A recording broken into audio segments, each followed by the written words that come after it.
Igbo bụ Igbo ndị ọma, ekelekwa m unu, ndewonu. Oji ngaji eri chetakwa ndị ji aka. Oge ruola maka akụkọ ụwa nke si n'Enyimba TV Aba abịara gị na nke taa bụ Wednesday abalị 25 n'ọnwa itoolu afọ 2024 ma bụrụkwa ahịa afọ n'ala Igbo. Abụ m Ezinne Mmadụ, onye ji ngwugwu akụkọ nke taa.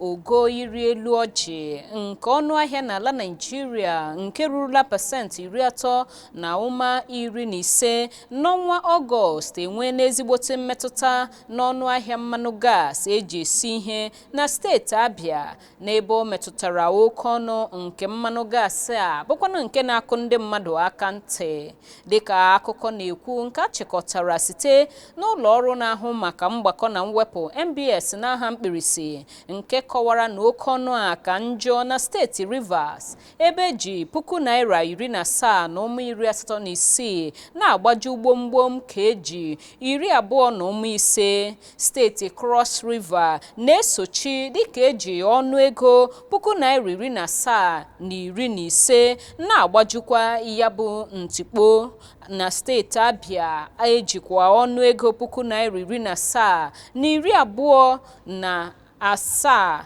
nke na-anọchi anya mgbago nke gbapụrụ ọsọ n'ime otu ntabi anya n'otu afọ. N'agbanyeghị mwepụ nke ọchịchị etiti wepụrụ ego mkponye aka nke nọ n'elu mmanụ gas nke eji esi ihe n'ọnwa Ọktoba afọ gara aga, ọnụahịa ya nọgidela na-arị elu ọjị. Odoziakụ Margaret Udo, onye nne mụrụ ụmụ anọ, kwuru na mmanụ gas eji esi ihe bụ ihe dị mkpa n'ezinụlọ ya, nke na oke ọnụ ya na-emetụta nkụta nke ezinụlọ ya, nke manyerela ya ugbu a ichewe ma ya nwere ike isite n'ụzọ ndị ọzọ were situwa ihe oriri, bụkwanụ ndị nke nwere ike ịdị ize ndụ. Maazị Emma Oga, onye na-azụ ahịa, kwuru na oke ọnụ nke mmanụ gas eji esi ihe na-emetụta azụmahịa nakwa obibi ndụ. Oke ọnụ nke mmanụ gas a edugala na mmụba nke iji nkụ esi ihe nakwa iji unyi emekwa nke ahụ, bụkwanụ nke na-ebelatala mmepụta ihe n'ebe ọ mekọtara akụnụba nakwa oke ọnụ nke ngwa ihe oriri. Ndị eze ọdịnala na mpaghara South East n'ọgbakọ ha hiri odo n'isi obodo steeti Abịa bụ Ụmụahịa na-akpọ oku ka atọhapụ onye ndu nke otu na-achụ nta nwere onwe ala Biafra IPOB n'aha mkpirisi, Nnamdi Kanu, na-ekwu na njichi ya nọgidere jichie ya bụ ihe na-egosipụta ịkụ achịcha na mpaghara a. Onye isi oche nke otu kansụl ndị eze ọdịnala na steeti Abịa bụ Eze Linus Ntomba nọrọ dịka onye isi oche nke ya bụ ihe omume rie onye isi ala Bola Tinubu maka ogbugbo ndọrọndọrọ ọchịchị nke ịtọhapụ Nnamdi Kanu. Mba rụrụ ụka na ntọhapụ Kanu ga-egbubilata ma wetaghachi udo ma mee ka enwee ike ịmata ndị bụ ndị bụkwanụ ndị omekome na ndị na-akpata ihe ike, ma kwụsịkwa agwa nke nọ n'ime ụlọ ahụrụ na mpaghara South East bụkwanụ nke dị ize ndụ. Ndị eze ndị ahụ tara ndị apata ukwu n'ala Igbo ụta maka mkparị nke ọchịchị etiti nọrọ na-akparị ndị eze ọdịnala bụkwanụ ndị Igbo, na-agba ndị gọvanọ mpaghara South East ume ka ha bụrụ ndị nke ga na-akwanyere ndị eze ugwu kwesịrị ha. Ndị eze gbapụtara ihe ndị bịara ọgbakọ ahụ gụnyere Obi nke Ọnịcha bụ Igwe Alfred Achebe nakwa onye isi oche nke otu kansụl ndị eze na steeti Enugu na Ebonyi bụ Igwe Samuel Asado nakwa Igwe Charles Nguma. Ọgbakọ ahụ jiziri nke a gbachiri ụzọ na ya were pịachie. Otu jikọrọ ndị ọrụ ụlọ akwụkwọ mahadum ASUU enyela ọchịchị etiti mbirimbi abalị 14 ka ha nwee ike fanye aka n'okwu ịdọ aka na ntị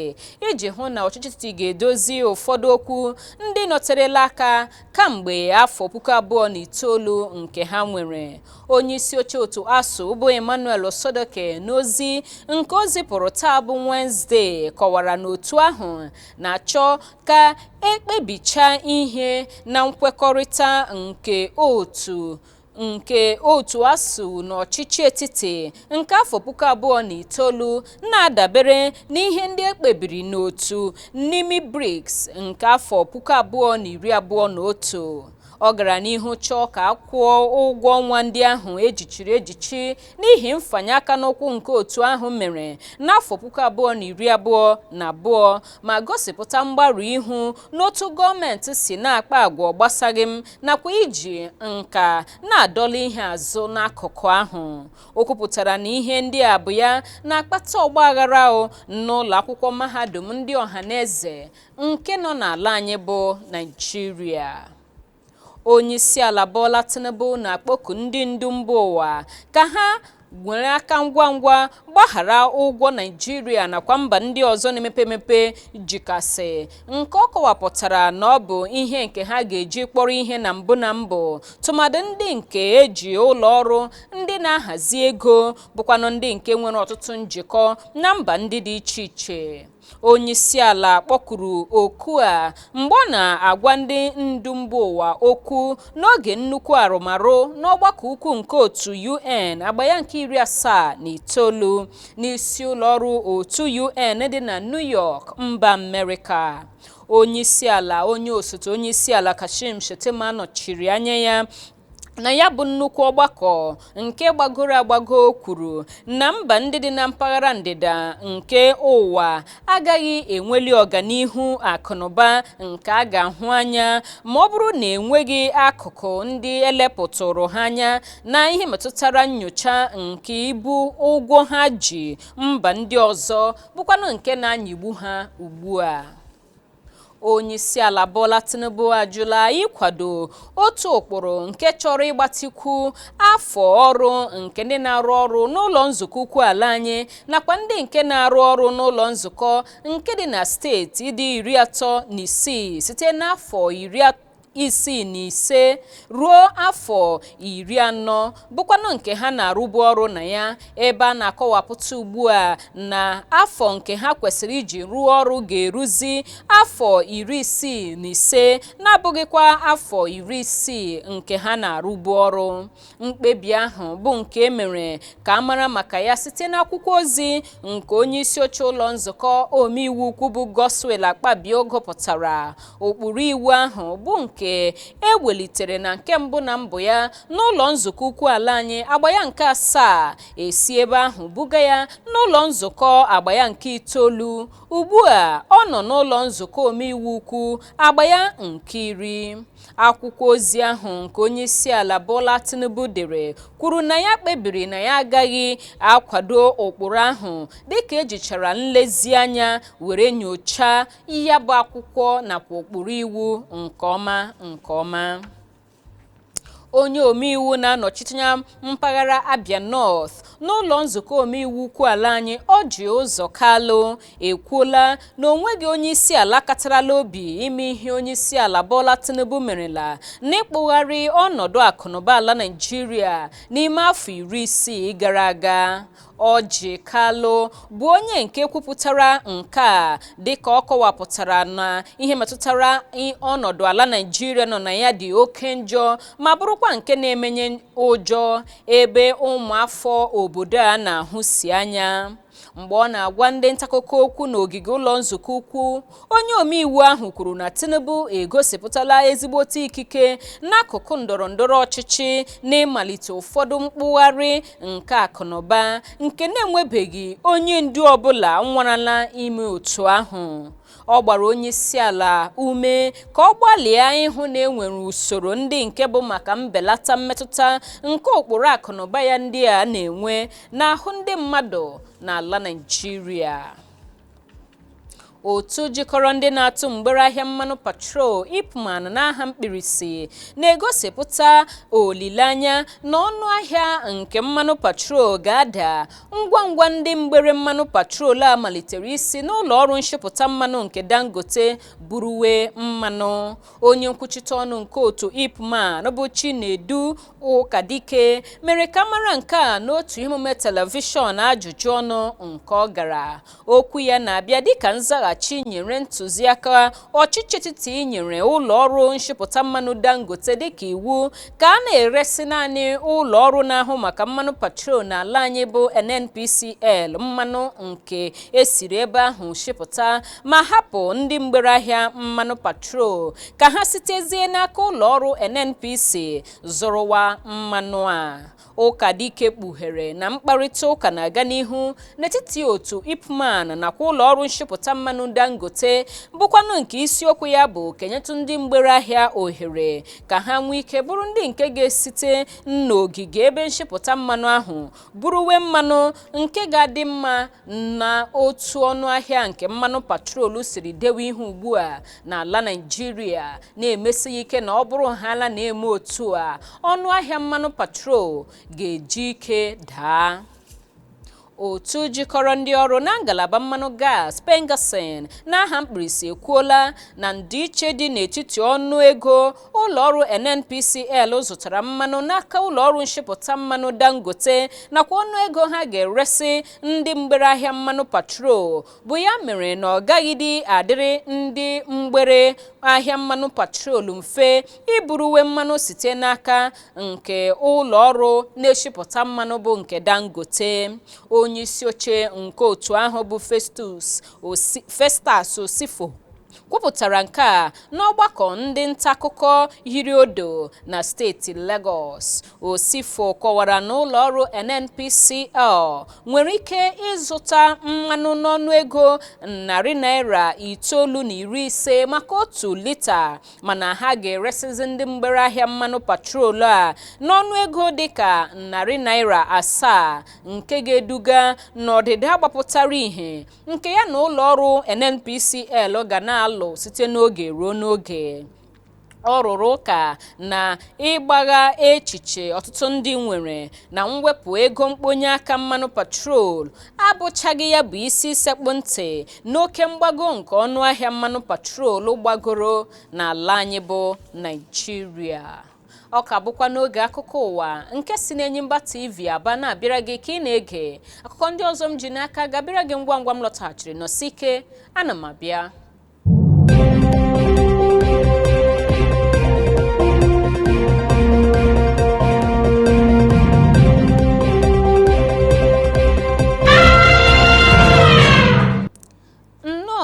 Na-eburu n'obi na ịka nọ ebe ahụ ka anyị gaa n'ihu n'akụkọ ndị nke anyị ka ji n'aka ka fọrọ. N'akụkọ anyị bụ isi onye ndu nke otu na-achụ nta nwere onwe ala Biafra IPOB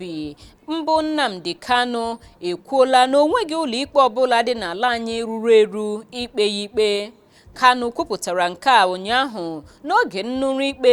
ebe a na-ekpe ya ikpe na okwu ikpe dị 9 ndị enwere megide ya. N'oge ikpe ahụ dịka onye ọkaiwu ya nke bụ Maazị Aloy Ejimakor rịọrọ ụlọ ikpe ahụ ka akwụsịtụ ikpe ahụ na-adabere na enyechaghị onye ọ na-ekwuchite ọnụ ya ohere ime nkwadebe nke ọma maka ịzara ọnụ ya. Mana Kanu siri n'oche ya bilie n'ike n'iwe ma nye onye ọkaiwu ya ahụ iwu ka ọ nọdụ ala ebe ọ gbakwunyere na ya enwezighị mmasị na ụlọ ikpe ahụ ga-enye ya ikpe ziri ezi ma kwuo ya hoo ha na onye ọkaikpe ahụ ji okwu ya kwesịrị iwetu aka ma wezuga onwe ya, na-ekwu na ya enyonwela onye ọkaikpe ahụ enyonwe na-agwa gbasara ile mmadụ anya n'ihu nke mere na ya aghọtaghịzi otu nwata nwaanyị ahụ si akpa agwa nke na ya tụkwasịghịzi ya obi. Maazị Kanu kwuru na ihe a na-ebo ya ebubo ya mere na London mba UK,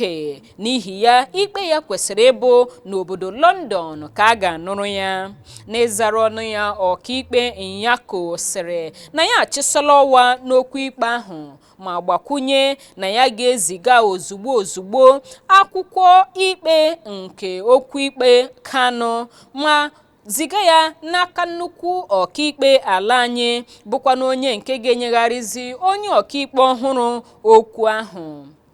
N'aka nke ọzọ, mgbe a jụrụ Kanu ma ọ ga-enweli ndidi maka nke ahụ, Kanu kwuru na ya nọrọla na-echerekwa ihe dịka afọ 3 zuru ezu ugbu a, ọ bụrụ ịnọkwa otu afọ iji dị njikere maka inyegharị onye ọzọ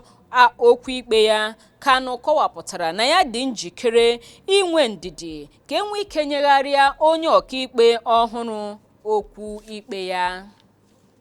N'akụkọ akụnụba, ụlọ ọba ego ukwu ala anyị CBN ewelitekwuola ogo ụkpụrụ ego MPR nakwa ọmụrụ nwa ya nke eji akara 15 nke nọchiri pasentị 27 na ụmụ 25 na-arị elu ugbu a. Nke a na-eme ya ugboro 5 eweliterela ụkpụrụ ego a n'afọ a n'ala anyị, dịka enwechara nnọkọ mkpụrụ abalị 2 nke otu kọmitii ụkpụrụ ego n'isi obodo Abuja. Onye isi oche nke ụlọ ọba ego ukwu bụ Olayemi Kodoso mapụrụ ọkwa mkpebi a nke ha ji otu olu mee n'etiti ndị otu kọmitii ahụ dị mmadụ 11 n'ịgbago ụkpụrụ nke ọmụrụ nwa ego n'ala anyị. Nzọụkwụ ahụ bụ iji belata ihe metụtara nrụgide nke oke ọnụahịa ngwaahịa na-enwe n'agbanyeghị ihe mgbaàmà na mgbago ọnụahịa dị adị n'ala anyị.